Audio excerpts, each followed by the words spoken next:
오늘 혹시 설교 제목을 보셨나요? 네, 한번 저와 읽어보실까요? 하나님의 역사를 써내려간 사람이었습니다.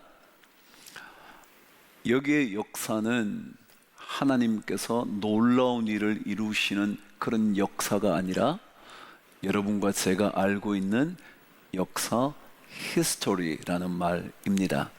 그러니까 하나님의 역사 기록이 있을 거라는 거죠. 그 기록을 써내려간 사람으로 제가 제목을 잡았습니다. 제가 한번 여쭤볼게요. 출애굽의 역사는 누가 썼나요?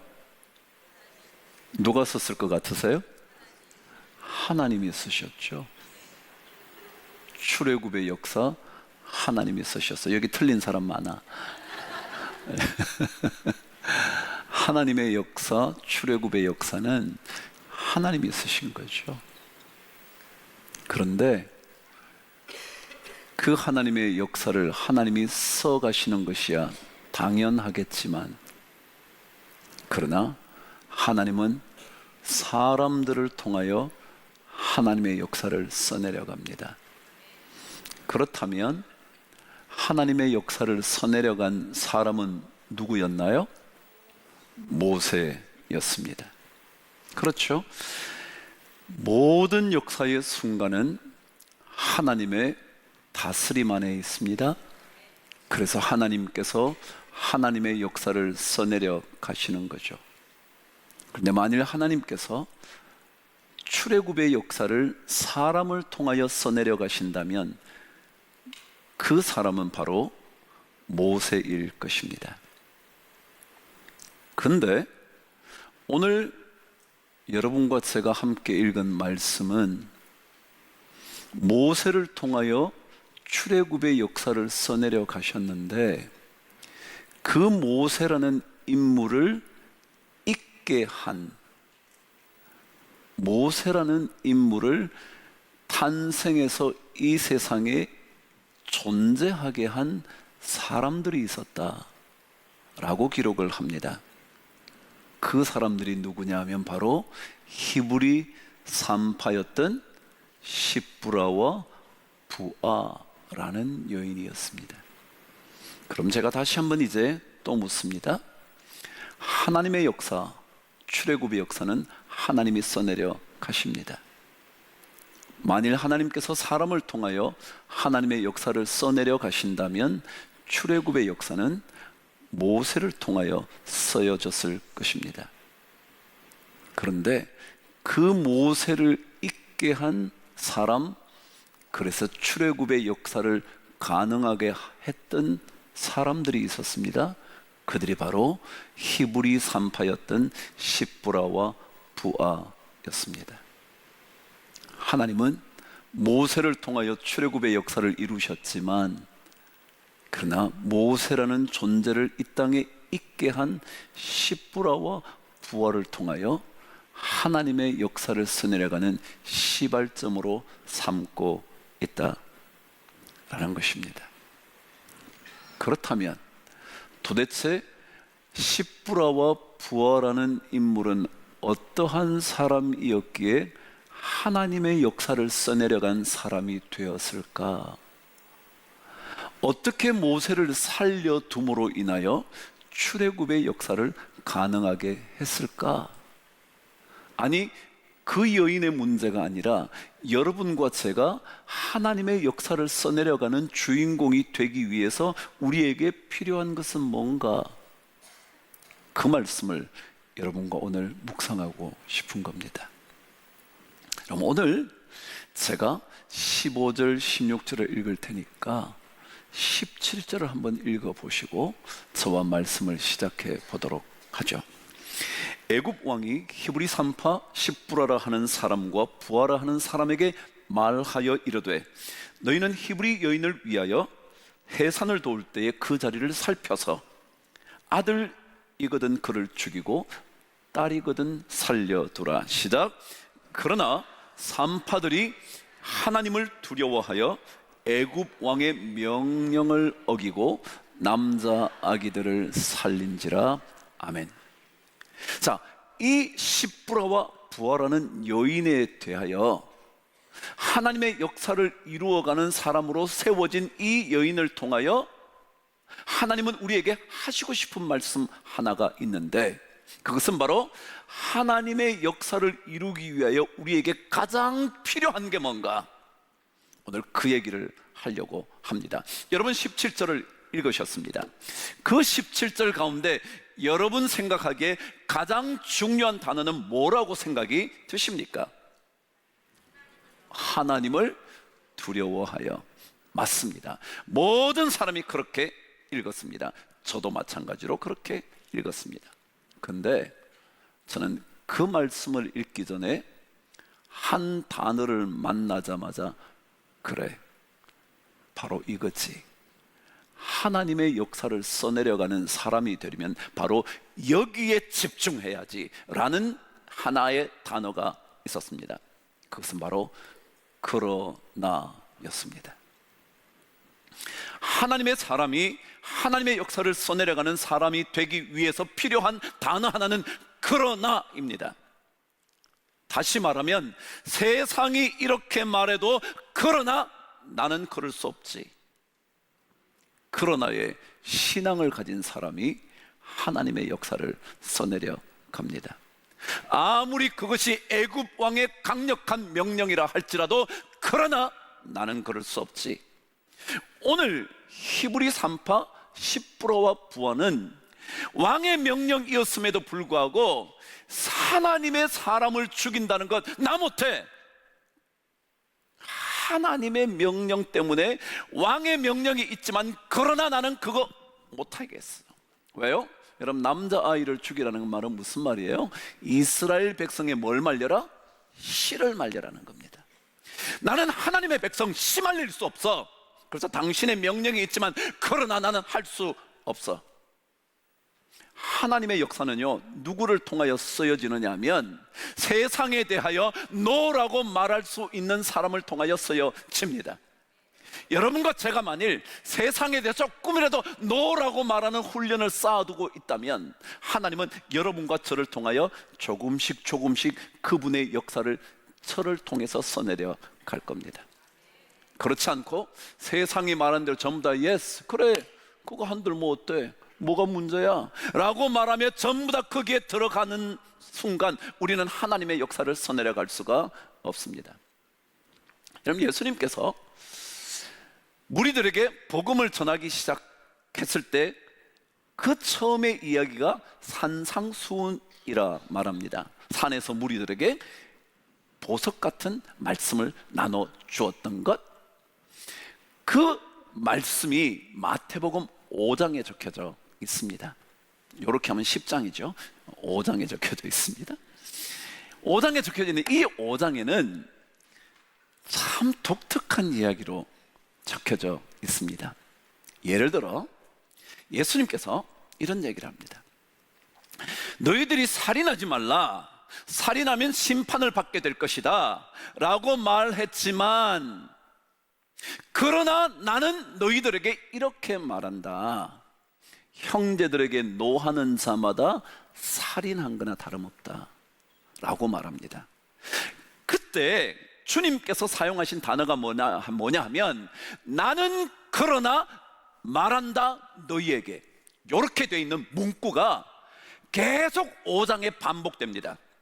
다시 한번요. 살인하지 말라, 살인하면 심판을 받아. 그런데 그러나 나는 너희들에게 이렇게 말하는 거야. 잘 들어. 형제를 보면서 미워하기 시작하면 살인한 거야. 간음하지 말라, 너희들이 들었지만 나는 그러나 너희에게 이렇게 말한다. 잘 들어. 여자를 보거나 남자를 보고 음욕을 품으면 이미 뭐 했다? 간음했다. 이때 말씀하실 때 계속 반복하는 게 나는 그러나 말한다 너희들에게. 또 이렇습니다. 너희들이 이웃을 사랑하고 원수를 미워하라 했던 말을 들었지만 나는 그러나 너희에게 이렇게 말한다. 원수들을 위하여 기도하고 축복해주고 남들이 오리를 가자 하면 너네들이 뭐하고요? 심리를 가고 오른밤을 때리거든 왼편을 돌려되라 라고 이 말씀을 계속 반복해서 할 때 끊임없이 등장했던 말이 뭐냐면, 나는 그러나 말한다 너희에게. 제가 구태여 헬라 한번 쓰면 에고란 건 나라는 말이잖아요. 에고 데라는 말, 데가 however 그러나, 에고 데 계속해서 말합니다. 나는 그러나 이게 주님 말씀입니다. 왜냐하면 세상의 가르침과 우리는 다르다는 거예요. 세상의 가르침을 받을 수 없다는 거예요. 그 사람을 통하여 하나님 그분의 역사를 써내려간다. 근데 바로 이 세상에 대하여 너라고 말할 수 있는 사람의 특징이 뭐냐면, 방금 여러분 말씀하신 뭐요? 하나님을 두려워하는 사람이다. 누가 두렵지 않고요? 세상이나 하나님이나 권력자가 두렵지 않고요. 누가 두렵다고요? 하나님이 두렵다. 하나님은 보이지는 않지만 두렵다. 하나님은 내 앞에 나타나지 않지만 나는 이런 일 두려워서 못해. 성경은 우리에게 말합니다. 보이지 않는 하나님 두려워해야 된다. 십부라와 부하는 보이는 권력자, 그게 문제가 아니다. 그것보다 뭐요? 하나님을 두려워했다. 이런 두려움을 가진 사람은요, 뭐가 생기냐면 용기가 생겨. 그래서 애굽 왕의 명령을 뭐 했다? 어겼다. 애굽 왕이 명령한 대로 행하지 않았다 라고 말합니다. 신앙생활의 능력은요, 다른 데서 오지 않아요. 하나님을 두려워하는 그 마음을 가지면 하나님이 용기를 줘. 여호수아에게 마침내 리더십을 이양하게 될 때 모세를 통해 들려준 게 있어. 그게 뭐냐면 강하고 담대하라. 근데 그 말씀 뒤에 뭐가 있냐면, 내가 너와 함께 함이라. 여호와 내 하나님이 너와 함께 하시리라. 이것이 있으면 우리에게 담대함이 있다고요. 만일 하나님 그분이 우리에게 없다면 우리는 담대함을 가지기 어렵습니다. 왜냐하면 권력이 눈앞에서 더 무섭거든요. 힘 있는 사람이 훨씬 더 나에게 영향을 미칠 것 같거든요. 그런데 진짜 하나님을 두려워하는 경외심을 가지게 되면 마음속에 용기가 막 터져 나오는 겁니다. 아무리 애굽 왕이 명령을 해도 안 한다는 거예요. 안 한다는 거예요. 하나님의 역사는 하나님을 두려워함으로 인하여 용기를 가진 사람에 의하여 쓰여져 갑니다. 왕의 명령조차 거역할 수 있는 믿음의 용기. 아무리 뭐라고 그래도 나는 그렇게 할 수 없지 라고 말할 수 있는 거예요. 우리 뇌에는요, 편도체라는 게 있고요, 전두엽이 있어요. 편도체는 우리의 감정을 주로 다스려요. 근데 주로 감정 중에 두려움과 분노 같은 것들이 편도체에 의하여 일어나요. 근데 이게 굉장히 중요한 이유는 무언가를 보았을 때 딱 두려워져야 조심하잖아요. 근데 그게 두렵지 않으면 그냥 불 속이라도 막 뛰어드는 거예요, 그냥. 그래서 이 편도체는 굉장히 생존 본능이라 중요합니다. 근데 말하자면 그 무언가 두려운 것을 볼 때 두려운 감정을 확 느끼는 이 편도체가 과도하게 작용을 하면 우리 삶은 평생 두려움에 사로잡혀서 꼼짝을 못 한다는 거예요.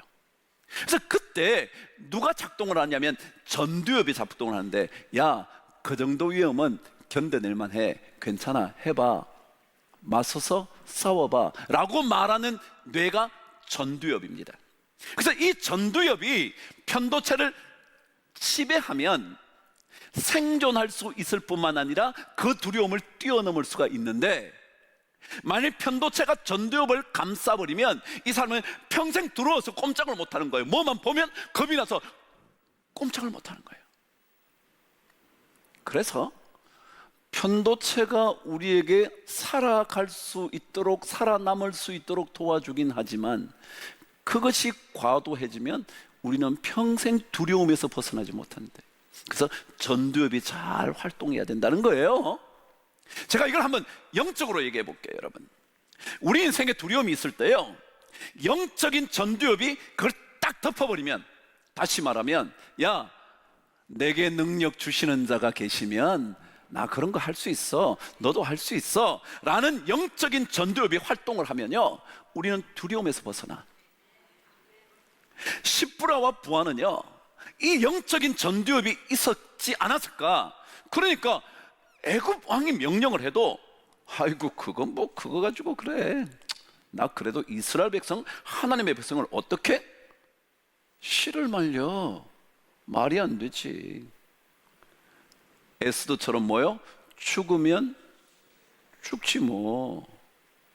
그래도 나 이 남자아이를 죽임으로 이스라엘 백성의 씨를 말릴 수는 없어.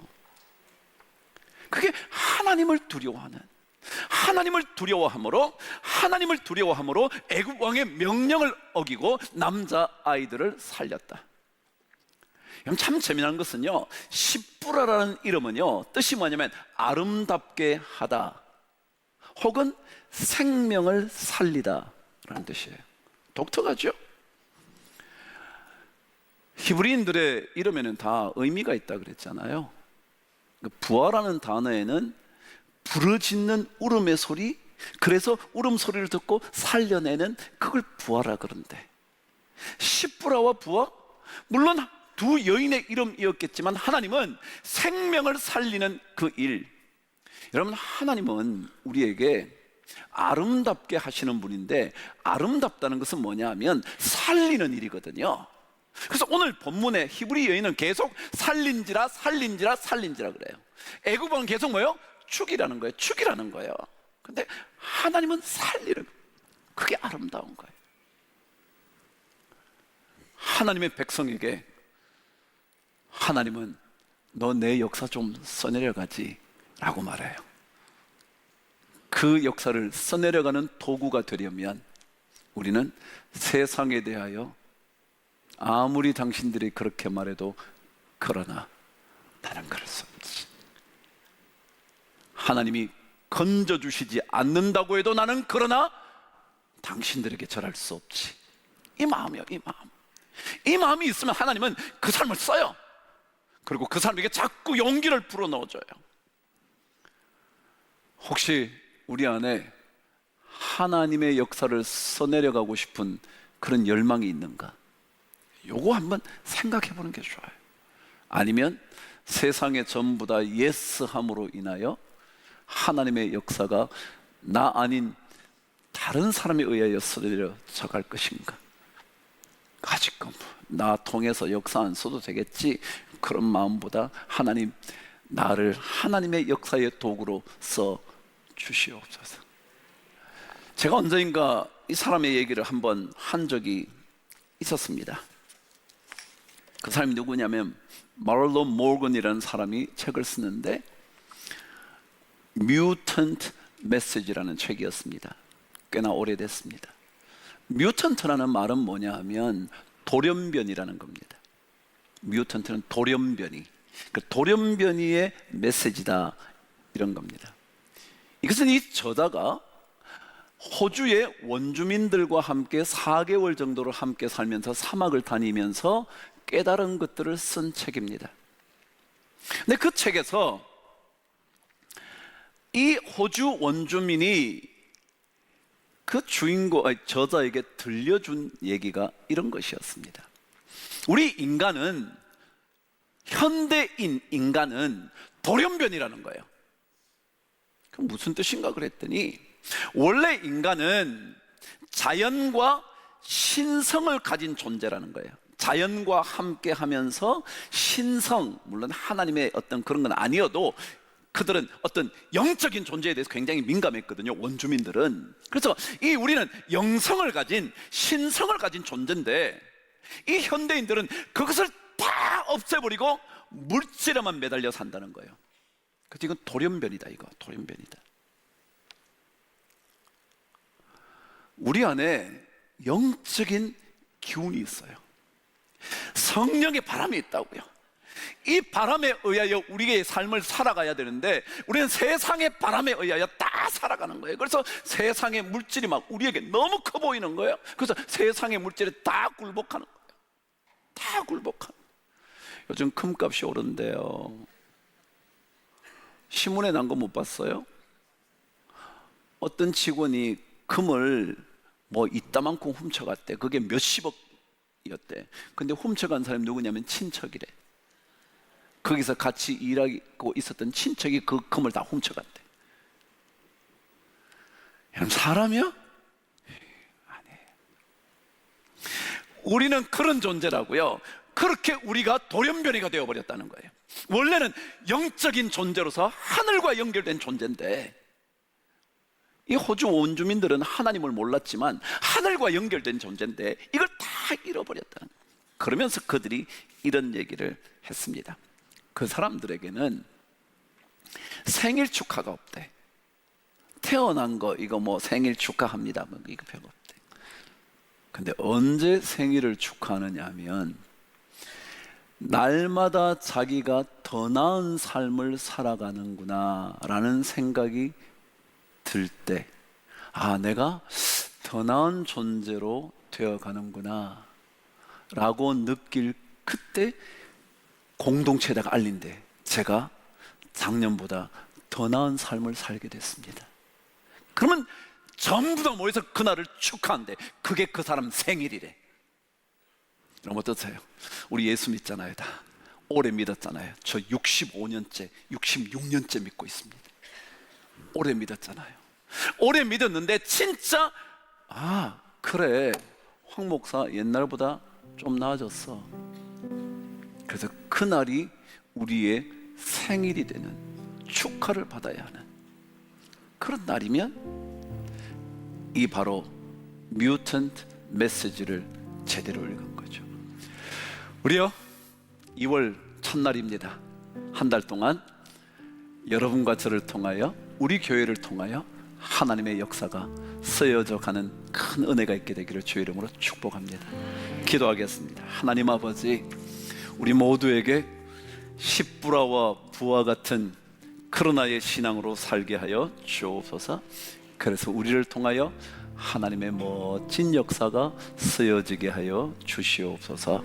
예수님 이름으로 기도합니다. 아멘.